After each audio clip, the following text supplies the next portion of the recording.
Hello friends, आज हम पढ़ेंगे एनालॉजी। इन दिस सीरीज़ हम डिस्कस करेंगे एनालॉजी पे बेस्ड क्वेश्चन जो कि इंपॉर्टेंट है एसएससी एग्ज़ाम के लिए, IBPS PO and SBI PO exam के लिए। और इस सीरीज़ में हम बहुत सारे क्वेश्चंस डिस्कस करने वाले हैं रिलेटेड टू एनालॉजी। किस तरह से एनालॉजी के क्वेश्चंस आते हैं एग्ज़ाम में, किस तरह से उन्हें अटेम्प्ट करना है, क्या स्ट्रैटेजी होना चाहिए, किस तरह से ट्रिक्स होनी चाहिए। हम हर तरह के क्वेश्चंस को इस सीरीज़ में डिस्कस करेंगे। So this is our first lecture. ये फर्स्ट लेक्चर है एनालॉजी पे। सो लेट्स स्टार्ट कि व्हाट इज़ बेसिकली एनालॉजी।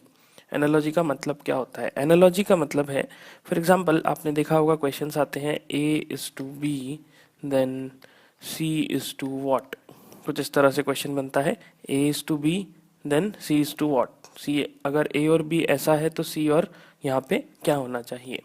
सो यहाँ पर हमें करना क्या है? बेसिकली हमें यहाँ पर ये पता लगाना है कि जो रिलेशन ए और बी के बीच में एग्जिस्ट करता है वही रिलेशन अगर मैं सी में अप्लाई करूं तो यहाँ पर किस चीज़ को आना चाहिए, किस टर्म को आना चाहिए, क्या वैल्यू आना चाहिए। फॉर एग्जाम्पल अगर हम एक एग्जाम्पल लेते हैं बिल्कुल सिंपल सा, let us take some apple. If I say apple is to fruit, apple is to fruit, then carrot is to what? Okay तो यहाँ पर हमने एक एग्जाम्पल लिया, let us say apple is to fruit then carrot is to what. तो यहाँ पर basically हम क्या करना चाह रहे हैं, हम ये बताना चाह रहे हैं कि जो रिलेशन एप्पल और फ्रूट में एग्जिस्ट कर रहा है वही रिलेशन अगर मैं कैरेट पे भी अप्लाई करूँ देन यहाँ पर किस थिंग को, किस ऑब्जेक्ट को आना चाहिए, यहाँ पर क्या ऑब्जेक्ट आएगा अगर सेम रिलेशन एग्जिस्ट होगा तो हम देख सकते हैं कि एप्पल एक फ्रूट है। Okay, apple belongs to the category of fruits, so carrot belongs to the category of vegetables. It's very simple. Okay, so हम डायरेक्टली कह सकते हैं कि हाँ कैरेट जो है यहाँ पर इस टू वेजिटेबल्स आएगा। मतलब इनके बीच में जो रिलेशन है सेम वही रिलेशन हमें यहाँ पर भी एग्जिस्ट होना चाहिए, यहाँ पर भी एग्जिस्ट कराना है। ओके, यहाँ पर उसे अप्लाई कराना है। अब सबसे खास बात, जैसा कि मैंने कहा अगर ऐसा लिखा है A is to B then C is to D, तो प्लीज रिमेंबर यहाँ पर ए और बी में रिलेशन होगा और सी और डी में रिलेशन होगा। ओके, यहाँ पर कभी भी ऐसा नहीं होगा कि बी और सी में भी कोई ना कोई रिलेशन आ रहा हो, ऐसा नहीं होता। जनरली क्वेश्चंस में आप देखेंगे बी और सी बिल्कुल डिफरेंट होते हैं, ये दोनों चीज़ें अलग हैं। सिमिलरली ए और डी चीज़ें बिल्कुल डिफरेंट है। खासतौर पे ए और सी में भी कोई खास रिलेशन नहीं होता। रिलेशन कैसा है, ए और बी में जो रिलेशन है वही रिलेशन सी और डी में अप्लाई करना है। ऐसा नहीं होगा कि यहाँ पर फ्रूट ए और सी में भी कोई रिलेशन है या फिर बी और डी में कोई रिलेशन है। हम देख सकते हैं फ्रूट्स और वेजिटेबल्स में कोई रिलेशन नहीं है, एप्पल और कैरेट में कोई रिलेशन नहीं है, एप्पल का वेजिटेबल्स के साथ कोई रिलेशन नहीं है, फ्रूट का कैरेट के साथ कोई रिलेशन नहीं है।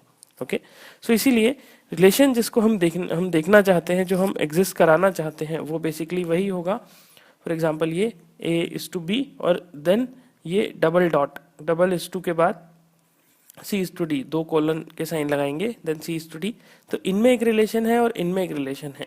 ओके, इन दोनों में रिलेशन है कि यहाँ पर जो रिलेशन एग्जिस्ट कर रहा है वही का वही रिलेशन यहाँ पर भी हमें शो करना है।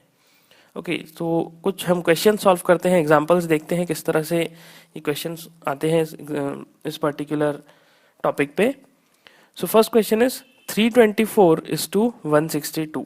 Okay, you can see simple सा क्वेश्चन है कि 324 इज टू 162 लिखा हुआ है। अब हमें ये बताना है कि इस पर्टिकुलर रिलेशन को अप्लाई करने पे इनमें से कौन सा रिलेशन फॉर्म होता है। मतलब जो रिलेशन 324 और 162 में है वही रिलेशन इन चारों में से किस ऑप्शन में एग्जिस्ट करता है। कौन से ऑप्शन में वही रिलेशन एग्जिस्ट करता है जो 324 और 162 में एग्जिस्ट करेगा। सो व्हाट यू कैन सी, 324 और 162, 324 देन 162, अगर हम इसे सॉल्व करते हैं सो इट इज 2:1। तो क्या रिलेशन है कि 324 का हाफ करने पे, ओके, इसको मल्टीप्लाई बाय हाफ करने पे 162 आ रहा है। तो इसका मतलब हमें यहाँ पर भी इन चारों में से ऐसा ऑप्शन सर्च करना है जिसमें फर्स्ट टर्म को हाफ से मल्टीप्लाई करने पे सेकेंड टर्म आ रहा हो। फॉर एग्जाम्पल फर्स्ट वाला 64 is to 36। So you can see 64 से 36 अगर मैं इसको हाफ से मल्टीप्लाई करता हूँ, okay, so if you multiply this by half, क्या यहाँ से 64 का हाफ करने पे 36 आता है? नो, 64 का हाफ तो 32 होता है। ओके, सो इट मीन्स पहला ऑप्शन तो गलत है। Let's move to second one, 2:1, 2 का हाफ करने पे 1 आता है? यस, 2 का हाफ करने पे 1 आता है, so might be second option correct होगा, लेकिन हम थर्ड और फोर्थ को भी चेक करेंगे। So option C is 22:10। So let's see, 22 का हाफ करने पे क्या 10 आ सकता है? नहीं, 22 का हाफ करने पे तो 11 आता है, तो it means option C is गलत। Okay, then option D, 134:112। अब 134 का हाफ करते हैं, 134 का हाफ से मल्टीप्लाई किया, सो इट इज 67। सो लेकिन यहाँ पर क्या दिया हुआ है? 112, सो इट मीन्स ऑप्शन डी भी गलत है। सो इसलिए करेक्ट ऑप्शन क्या है? Option B. सो आपने देखा जिस तरह से हमने यहाँ पर रिलेशन आइडेंटिफाई किया, 324 162 में एक रिलेशन आ रहा है कि जो पहला टर्म है, जो फर्स्ट एलिमेंट है, उसका हाफ करने पे सेकंड एलिमेंट आ रहा है।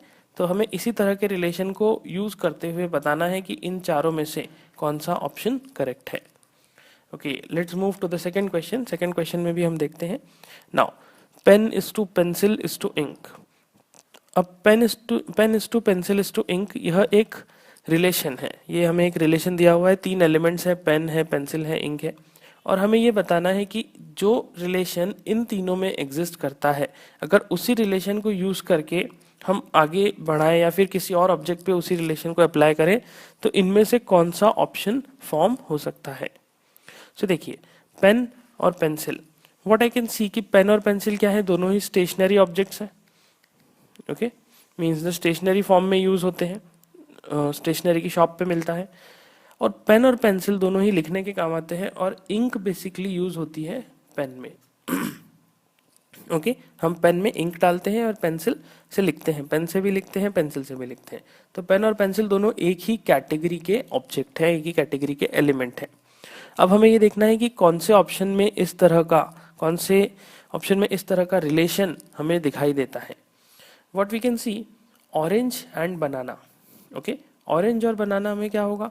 ऑरेंज और बनाना दोनों ही क्या है? फ्रूट है। यू कैन सी, ऑरेंज और बनाना दोनों ही क्या है? फ्रूट्स है, और ऑरेंज का हम जूस निकाल सकते हैं। Okay, then table and chair, क्या टेबल एंड चेयर में रिलेशन है? नहीं, ये कोई एक ही कैटेगरी में लाई नहीं कर रहे। Okay, then cow and milk, cow and milk तो दोनों ही अलग कैटेगरीज हो जाएंगी।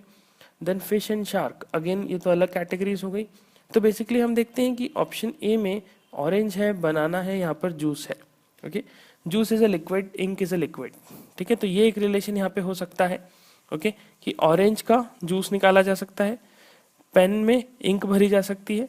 ओके, ऑरेंज में जूस होता है और पेन में क्या होता है? इंक होता है। तो व्हाट आई कैन से कि इन दोनों में एक रिलेशन एग्जिस्ट कर रहा है, इसलिए ऑप्शन ए को करेक्ट होना चाहिए। ऑप्शन बी को हमने क्यों इनकरेक्ट माना? ऑप्शन बी को इसलिए इनकरेक्ट माना बिकॉज आप देख सकते हैं टेबल और चेयर दोनों ही फर्नीचर है। ओके, दोनों ही फर्नीचर है, लेकिन ये वुड से बना हुआ है। Okay, this is made of would.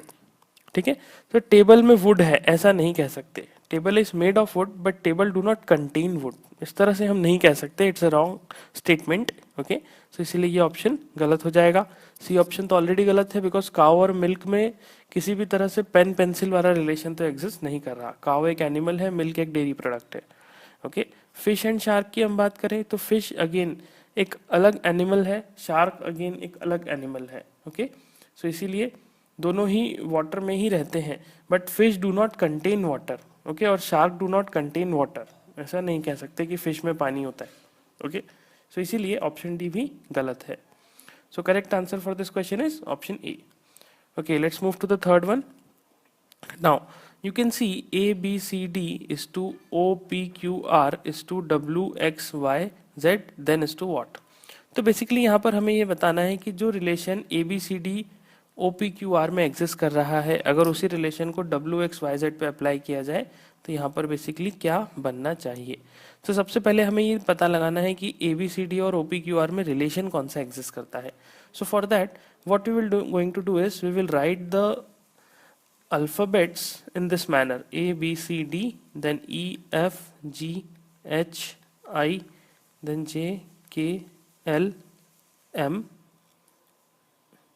Let me write it again.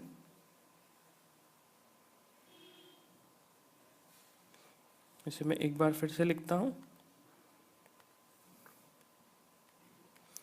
ABCDEFGHIJKLMNOPQRSTUVWX y and z। मैंने इसे इस तरह से रिवर्स ऑर्डर में लिख दिया।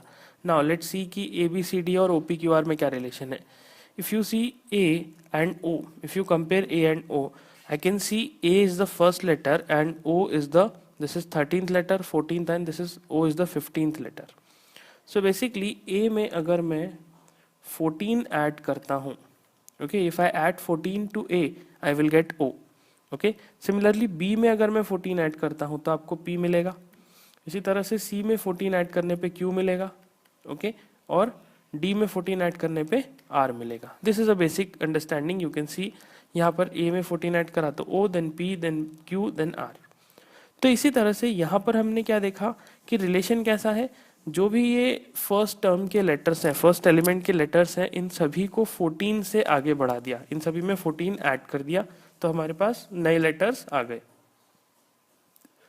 तो बेसिकली हमें यहाँ पर भी यही करना है कि ये जो लेटर्स हैं WXYZ, इनको सभी को 14 से बढ़ा देना है तो हमारे पास यहाँ पर नए लेटर्स आ जाएंगे। फॉर एग्जांपल W में 14 ऐड किया तो 1 2 3 4 5 6 7 8 9 10 11 12 13 एंड 14। सो डेफिनेटली W में 14 ऐड करने पे फर्स्ट टर्म क्या आना चाहिए, K, and you can see K से स्टार्ट होने वाला सिर्फ एक ही ऑप्शन है, इसीलिए I will say that option B is correct. Okay, let's move to the fourth one. Again यहाँ पर भी हमें कुछ अल्फ़ाबेटिकल ऑर्डर ही दिखाई दे रहा है, ओके, अल्फ़ाबेट्स का ही यूज़ हो रहा है। तो हम फिर से एक बार अल्फ़ाबेटिकल सीरीज़ को लिखते हैं, GHIJKLMNOPQ, then RS, then TUVWXY and Z. Okay, this is the alphabet series. Now we can see कि QIOQ और MMKO में कोई एक रिलेशन है और हमें ये पता लगाना है कि वो रिलेशन क्या है। फिर उस रिलेशन को हमें अप्लाई करना है YAWC पे, सच दैट हमें यहाँ पर क्वेश्चन मार्क की जगह पर क्या टर्म आना चाहिए वो मिल जाए। So I can see where is Q, Q यहाँ पर है, this is Q, okay. Q से हमने क्या देखा, Q से M बन रहा है। अब Q से M कैसे बनेगा, -1 -2 -3 and -4। So I can see Q में -4 करने पे M आता है। Then where is I, I is this one. I से क्या बन रहा है, I से भी M बन रहा है, दिस। अब I में M कैसे बन रहा है, +1 +2 +3 and +4। So simply I can see कि यहाँ पर I में मैं +4 करूँगा तो यहाँ पे M आ जाएगा। देन O से K बन रहा है, वेयर इज O, O यहाँ पर है। O से K कैसे बन रहा है, -1 -2 -3 and -4। So I can C O से K बनाने के लिए मुझे -4 करना है एंड देन K से O बनाने के लिए मुझे +4 करना है। So what you can see कि फर्स्ट और थर्ड पोजीशन पे हम -4 कर रहे हैं और सेकंड और फोर्थ पोजीशन पे हमें +4 करना है। तो सिंपल यही रिलेशन हम यहाँ पर भी अप्लाई करते हैं। y में हम क्या करेंगे, सबसे पहले -4, y is this one, then -1 is this, -1 -2 -3 and -4। So सबसे पहला टर्म आएगा u। देन a में हम क्या करेंगे, +4, तो a में +4 करेंगे तो 1 2 3 एंड 4, तो यहाँ पर आएगा e। तो u, e and so on, इस तरह से टर्म्स बन जाएंगे। तो हम देख सकते हैं सिर्फ एक ही ऑप्शन है जो u और e से स्टार्ट होता है, that is option D. So this is our correct answer. Then let's move to the fifth one, interrupt is to speak. Now ये हो गया वोकैबुलरी बेस्ड एनालॉजी। अब आप देख सकते हैं कि हमें क्या बताना है, जो रिलेशन इंटरप्ट और स्पीक शब्द में है वही रिलेशन इनमें भी निकालना है, वही रिलेशन कौन से ऑप्शन में फॉलो होता है ये चीज़ हमें बतानी है। सो बेसिकली क्या रिलेशन है इंटरप्ट और स्पीक में। इंटरप्ट मतलब किसी को रोकना, इट्स समथिंग लाइक किसी को हम स्टॉप कर रहे हैं, किसी को बोलने से बीच में डिस्टर्ब कर रहे हैं, रोक रहे हैं, ओके। सो और स्पीक मतलब किसी को बोलने देना। So what I can see कि interrupt is opposite to speak.